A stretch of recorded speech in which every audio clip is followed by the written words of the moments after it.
ఈ పక్షపాతం అనేదట పక్షవాతం లాంటిదట. ఏంటంటే పక్షవాతం లాంటిదట.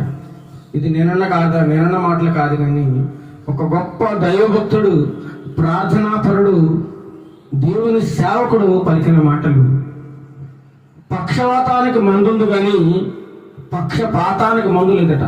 దీనికి మందు లేదు అంటే ఏది పెద్ద రోగం? పెద్ద రోగం ఏంటి? పక్షపాతం పెద్ద రోగం అట. పక్షవాతం పర్లేదు, దానికి మందులు వేయించుకుని ఏదో బాగు చేయించుకోవచ్చు, కానీ ఈ పక్షపాతం ఉన్న రోగిని మాత్రం మనం బాగు చేయలేమట.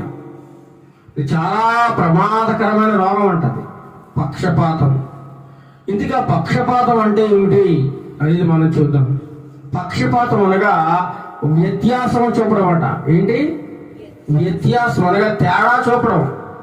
ఇంకా మనం డీప్ గా ఆలోచిస్తే మన